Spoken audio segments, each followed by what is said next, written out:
Magandang umaga, panibagong araw na naman. Eto nga't pagkagising ko pa lang ay inuna ko ng pinakain yung pusa namin. Paano ba naman kumakatok na sa pintuan namin? Nakapagluto na nga din pala ako ng almusal namin dyan. At pagpasok ko nga sa kwarto namin, eto na agad yung tumangbang sa akin. Nga naman ang gising ng batang to. At sumunod nga din pala sa akin tong pusa. At hinayaan ko na nga lang din muna siya dyang humiga at magpagulong-gulong. At sabay ko na din siyang inaya para lumabas at kakain na rin kami. At nagpunta na nga din pala kami dito sa kubo. Meron nga pala akong hinanda dyan na kape, noodles, sinangag, at saka yung tuyo. Kikita nyo nga po dyan na tinapatan niya yung tuyo. Mahilig ko kasi siya sa isda.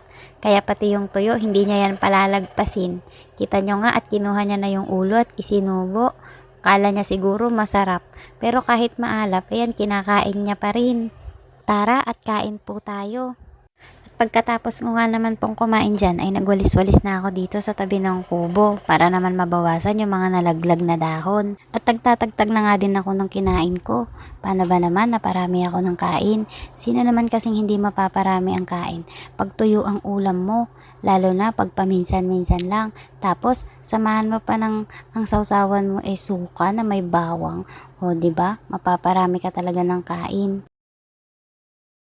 Hindi ko na din pala natapos yung winawalisan ko dahil nag-aya si ate na samahan ko daw siya at sisilipin niya yung bahay niya. At eto nga ay dadalawin ko naman yung aming palay. Nataon din kasi na nagpapatubig si uncle. Titingnan ko na nga lang din kung may pagbabago na sa tanim naming palay. Mga ilang araw na lang din siguro ang hihintayin nito at pwede na ring anihin. At pagkatapos ko ngang tingnan yung palay namin ay bumaba na rin ako. Sisilipin ko nga din yung ginagawa sa loob ng bahay ni ate. O 'di ba? Sana all nagpapagawa ng bahay. Sana dumating din kami sa point na kami naman yung magpapagawa ng sarili naming bahay. Ang sarap siguro sa pakiramdam nun. Yung masasabi mong sayo at pwede mong gawin lahat ng gusto mo. Yung walang ibang tao na pwedeng makialam sa mga desisyon mo sa buhay. Sana balang araw ipagkaloob din sa atin yon ng Panginoon. At gumawi nga kami dito sa bandang likod ng bahay ni ate. At nakita nga na naman ni Alab yung mga bibe. Ay nako, ito talagang batang to. Hindi mo talaga maawat pag nakakita na ng mga bibi. O ayan, at pati yung manok hindi niya pinatawad. Hindi talaga siya papayag nang hindi niya yan lalapitan. Pahirapan na naman sa pag-aya tong batang to. Napakahilig talaga nito sa mga hayop.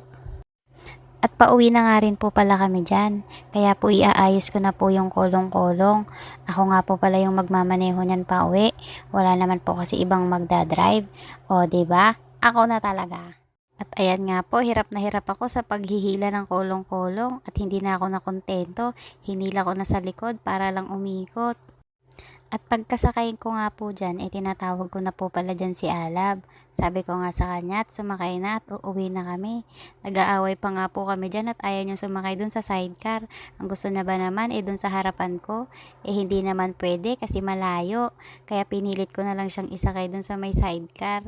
At ayan nga at nagwawala. Ayaw niyang pumayag na dyan siya uupo. At hinihintay na nga lang din namin dyan si ate at uuwi na din kami. At ayan nga po pala, bumili ng galunggong si ate.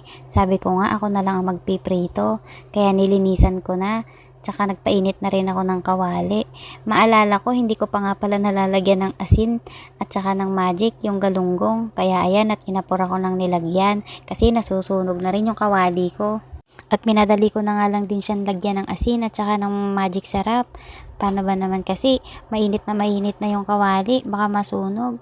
Nagsalang na nga din pala ako dyan ng mga galunggong. Kaya lang ayaw magpasalang, nahuhulog. At ayan na nga, nakapagsalang na ako. Tumatalansik nga yung mantika. O sinong takot dyan matalansikan ng mantika? 'Di ba masakit? At pagkatapos ko nga magsalang dyan, sinabay ko na nga rin na pinaliguan si Alab. Dito ko na nga lang din siya pinaliguan sa puso para mabilis. Hindi ko na nga rin kasi maintindihan yung itsura niya dyan. Parang napabayaan na. At alas 3 na nga pala ng hapon dito. Inaya nga ako ni ate at binalikan namin yung pinareserve niya kaninang tanghali.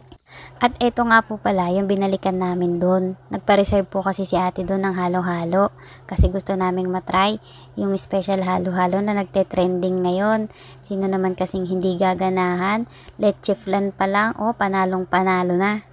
Libre nga po pala to ni ate. Salamat nga pala sa ate sa libre mong halo-halo. At hanggang dito na nga lang din po yung video namin. Maraming salamat po.